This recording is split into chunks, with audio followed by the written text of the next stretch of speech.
You, John Fitzgerald Kennedy, do solemnly swear I, John Fitzgerald Kennedy, do solemnly swear that you will faithfully execute the office of President of the United States that I will faithfully execute the office of President of the United States and will, to the best of your ability, and will, to the best of my ability, preserve, protect, and defend the Constitution of the United States. preserve, protect, and defend the Constitution of the United States. So help you God. So help me God.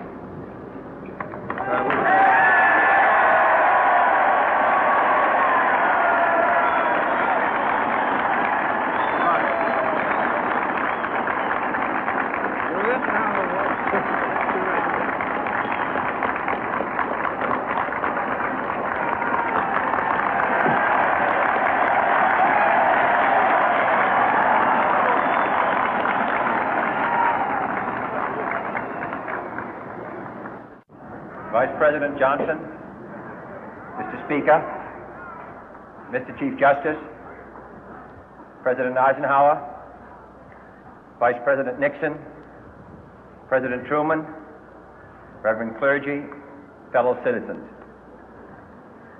We observe today not a victory of party, but a celebration of freedom, symbolizing an end as well as a beginning, signifying renewal as well as change.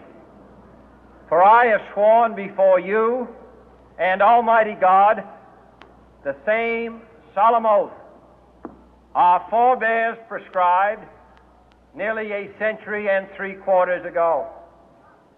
The world is very different now, for man holds in his mortal hands the power to abolish all forms of human poverty and all forms of human life. And yet the same revolutionary beliefs for which our forebears fought are still at issue around the globe. The belief that the rights of man come not from the generosity of the state, but from the hand of God. We dare not forget today that we are the heirs of that first revolution. Let the word go forth from this time and place to friend and foe alike that the torch has been passed to a new generation of Americans born in this century, tempered by war, disciplined by a hard and bitter peace, proud of our ancient heritage, and unwilling to witness or permit the slow undoing of those human rights to which this nation has always been committed and to which we are committed today at home and around the world.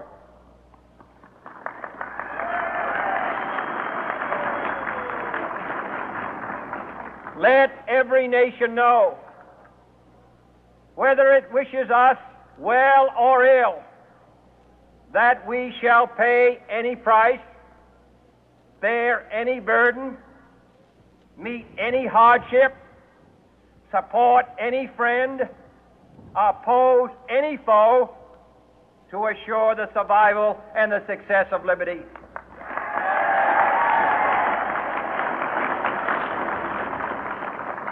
This much we pledge and more.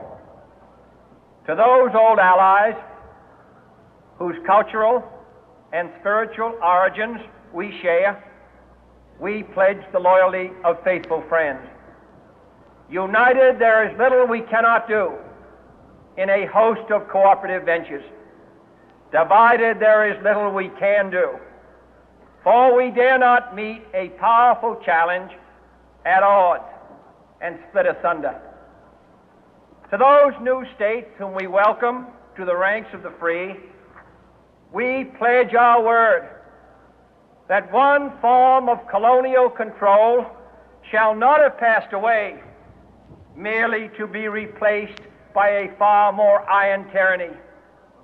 We shall not always expect to find them supporting our view, but we shall always hope to find them strongly supporting their own freedom, and to remember that in the past, those who foolishly sought power by riding the back of the tiger ended up inside.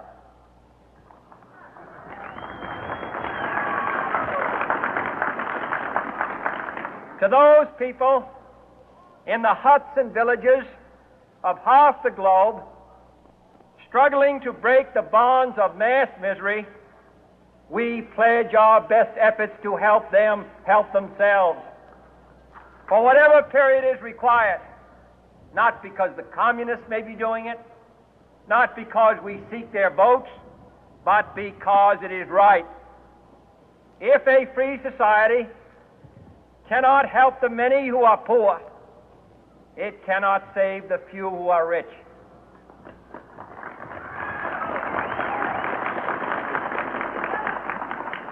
To our sister republics south of our border, we offer a special pledge to convert our good words into good deeds, in a new alliance for progress, to assist free men and free governments in casting off the chains of poverty.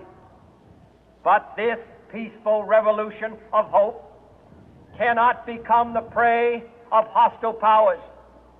Let all our neighbors know that we shall join with them to oppose aggression or subversion anywhere in the Americas. And let every other power know that this hemisphere intends to remain the master of its own house.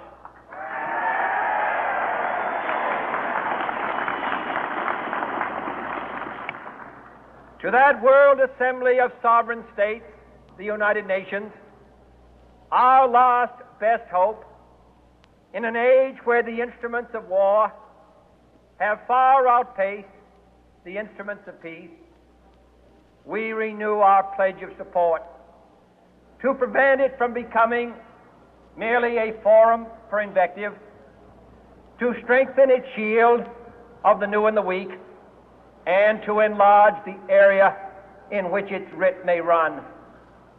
Finally, to those nations who would make themselves our adversary, we offer not a pledge, but a request that both sides begin anew the quest for peace.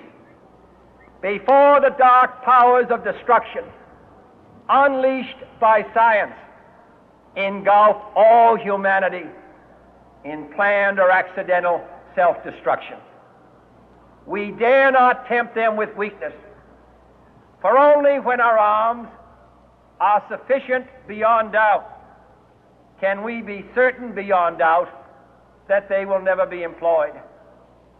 But neither can two great and powerful groups of nations take comfort from our present course, both sides overburdened by the cost of modern weapons, both rightly alarmed by the steady spread of the deadly atom, yet both racing to alter that uncertain balance of terror that stays the hand of mankind's final war. So let us begin anew, remembering on both sides that civility is not a sign of weakness, and sincerity is always subject to proof. Let us never negotiate out of fear, but let us never fear to negotiate.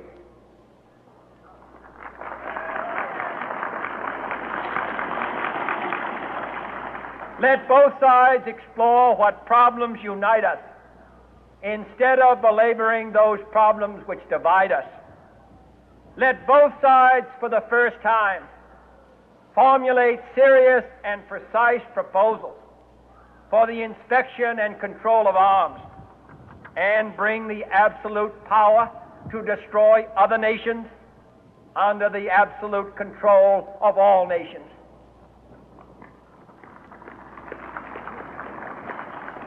Let both sides seek to invoke the wonders of science instead of its terrors. Together, let us explore the stars, conquer the deserts, eradicate disease, tap the ocean depth, and encourage the arts and commerce. Let both sides unite to heed in all corners of the earth the command of Isaiah to undo the heavy burden and let the oppressed go free. And if a beachhead of cooperation may push back the jungle of suspicion, let both sides join in creating a new endeavor, not a new balance of power, but a new world of law, where the strong are just and the weak secure and the peace preserved. All this will not be finished in the first 100 days, nor will it be finished in the first 1,000 days, nor in the life of this administration, nor even perhaps in our lifetime on this planet. But let us begin.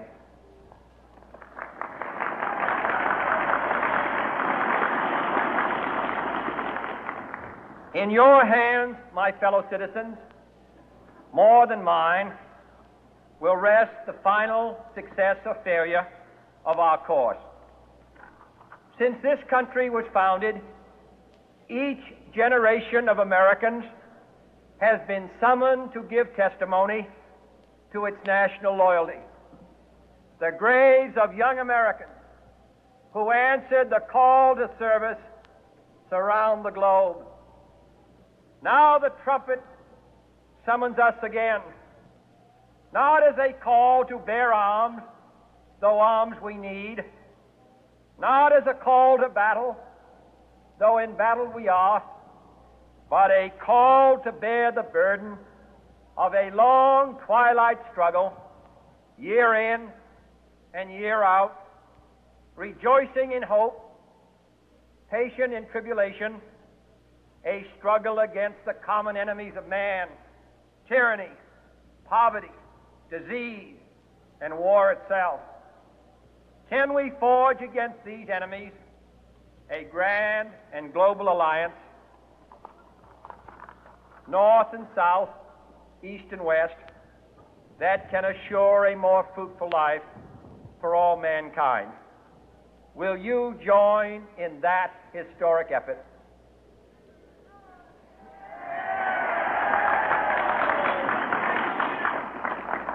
In the long history of the world, only a few generations have been granted the role of defending freedom in its hour of maximum danger. I do not shrink from this responsibility. I welcome it.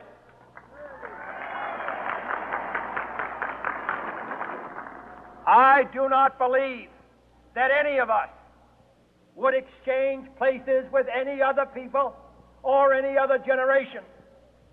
The energy, the faith, the devotion which we bring to this endeavor will light our country and all who serve it. And the glow from that fire can truly light the world.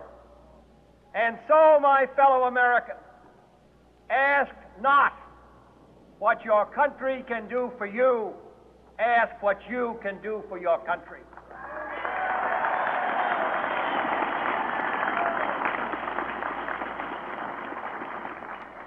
My fellow citizens of the world, ask not what America will do for you, but what together we can do for the freedom of man.